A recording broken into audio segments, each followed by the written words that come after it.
makes this story like one of my favorite knitting picture books is because it's different from the others. Annie starts at the beginning, whereas in Extra Yarn, which is a great story, Annabelle already knows how to knit. And she can like save the day and make all these things and she's got it together. Annie is starting from scratch. If you start a story off with Annabelle and her Extra Yarn adventure and then you try to teach your child how to knit, they might feel a little bit put off that they can't knit and cover their trees in the backyard with sweaters because you're not going to start there. So what do you do if your kids are not quite old enough to learn how to knit, or if they're just kind of starting that knitting process? I have some very, very special favorite picture books that we use in my house, and I've read to all my kids. They're their favorite books.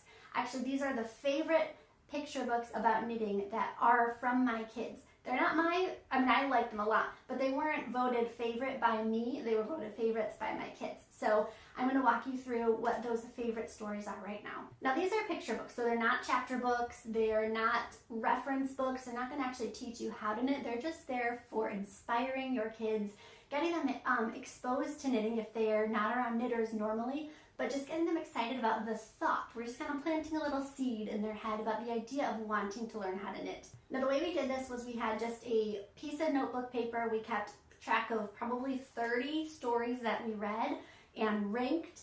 And I got the list, I'll link it down below. It was just from Goodreads, like any picture book that had even the slightest hint of knitting in it.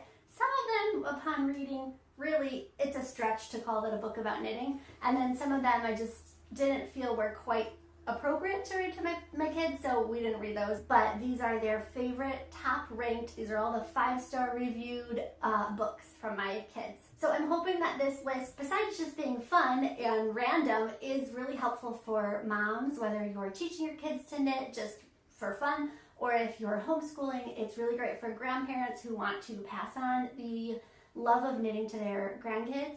We have the internet, we have the ability to kind of bring the village out to everyone, and I'm really hoping to help more kids learn how to knit this way. So if you're interested in learning more about teaching kids how to knit, the benefits, ways to do it, for fun little lists, book ideas, pattern ideas, all that's on my blog, and you can go check that out there. So at the time of reviewing these books, I had an age range of my 4 kids being between 2 and 7 years old, and these books were favorites among all 4 of them. One of my favorite ways to actually get them excited about learning to knit, though, is through stories. We're a very story-heavy family. Our homeschool is all about living books and reading and all these things. These books I wouldn't call living books, but they are great stories. They have great pictures, they have good values in them, and so these are our favorites. So we read 28 books. We narrowed it down to only the 5-star reviewed books from my kids. Some of them were totally new to us. Some of them we have in our actual library, and some of them we just checked out from the library. Like I said, pre-read everything. Just pre-read everything that you read to your kids. Okay, the first story is called Crafty Llama. This one's a short one. It's very sweet. It's 32 pages, and it's written by the author Mike Kerr. So in this story, he really highlights that you can make something that's fun, you can make something useful, you can make something that's both, but making something that is uniquely you is a really good craft. And we don't have to be like everybody else. We don't have to like the same things or do the same things. We all have different talents and we have different passions, and we can still kind of share and appreciate them together. And it's really cute how this story winds up at the end. They all come together, and it's a very sweet story. Okay, the next story I'm sure most people have heard of. It's called The Mitten by Jan Brett. And obviously this is the story about when the boy drops his mitten that his grandma knit for him, and a whole array of craziness happens with this mitten, and it's a classic story. It's 32 pages long, and the pictures are just amazing. I love how you can track what's already happened, what's going to happen, and what's happening now, and it's really cool for just their brains to read a story like that. Okay, the next story is called Mr. Putter and Tabby Spin the Yarn. Now this is a series by Cynthia Ryland. It's Mr.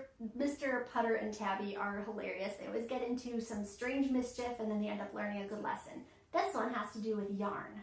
So this time their neighbor, Mrs. Teaberry, starts a knitting club, and just chaos ensues. So this one's a little little bit longer. It's a beginning chapter book. It's 44 pages long, but there's a lot of pictures. The pages are short, and the chapters are just very manageable. This is a good one for someone who's beginning to learn to read, or for you to read aloud to them at bedtime, and it just kind of follows through till the book's over. Okay, the next book we actually own. I think I've had this since my oldest was born, and she's 8. This book is called Extra Yarn by Mac Barnett. And this is about a young girl named Annabelle who finds a box of magical yarn. She's never running out of yarn. She's yarn bombing trees in her village. She's making sweaters for everybody. And this is a 40-page long story. It's funny, there's adventure. This was our first picture book about knitting that we ever added to our home library, and it's definitely one that we end up coming back to. All my kids love this book. Okay, the next story is called Leave Me Alone, and I'm just gonna read the little quip from Amazon.com about this book. It says, one day, a grandmother shouts, "Leave me alone," and leaves her tiny home and a very big family to journey to the moon and beyond, to find peace and quiet to finish her knitting. So this book is a 40-page long adventure, and it's a total walk through discovering that the grass isn't always greener on the other side. At first glance, I feel like all of us are the grandma, and there's never enough time to knit, and we all want to knit all the projects we can all the time. But she ends up traveling to these perfect knitting spots, what would appear to be these perfect knitting spots, but along the way she finds bears and aliens and obnoxious goats, and she ends up discovering where the most important and best place to be actually is. Okay, the next story is called Knitting Nell. Now, I read this book with one of my kids in mind in particular, and I was right, she related to the main character a lot, and it quickly became a favorite. So Nell loves to knit, and she has a very, very giving heart. She knits things for other people like scarves and hats and mittens, but what Nell doesn't love is to talk. So this book is 32 pages long. It's for every introverted kid, or maybe siblings of an introverted kid, siblings who could kind of use that perspective and understand where their sibling's coming from. But it's a very sweet story. Okay, the next story is fun. It's an adventure. It's just funny. It's called Ned the Knitting Pirate. So the pirate crew of the Rusty Heap are rough and tough, and they knit. Okay, so there's only one knitter, but they all tease him. He's the only pirate who knits, and they tease him a little bit. And he tries to get back to being scary and scurvy, but through this adventurous tale, it's a 40-page long book, they all kind of rely on Ned, and Ned seems to have the answers at the end of the story, and it kind of makes them retract what their thoughts about Ned were at first. And the last story is called Annie and the Swiss Cheese Scarf. This is also another one of our favorites, and I'm so glad that we have this one in our library. First of all, the pictures are really cute. The story is really well done. It is written by an actual knitter and mom of, I believe, 2 kids. So she really understands where kids come from when they're maybe starting to learn something new and not understanding why their beginning doesn't look like somebody else's end. So where they're starting, and in this case with Annie, with starting in it's kind of a Swiss cheese scarf, she's not giving up. She's pushing through that, and it's a great lesson. So what makes this story like one of my favorite knitting picture books is because it's different from the others. Annie starts at the beginning, whereas in Extra Yarn, which is a great story, Annabelle already knows how to knit. And she can like save the day and make all these things, and she's got it together. Annie is starting from scratch. If you start a story off with Annabelle and her Extra Yarn adventure, and then you try to teach your child how to knit, they might feel a little bit put off that they can't knit and cover their trees in the backyard with sweaters, because you're not going to start there. So Annie and the Swiss Cheese Scarf is a really good starting point. So this one is 32 pages long. It has a really good sing-songy rhyme that my kids still use. It helps them do the actual knit stitch, and they still use that rhyme as they're working their way through that stitch, and it's a good one.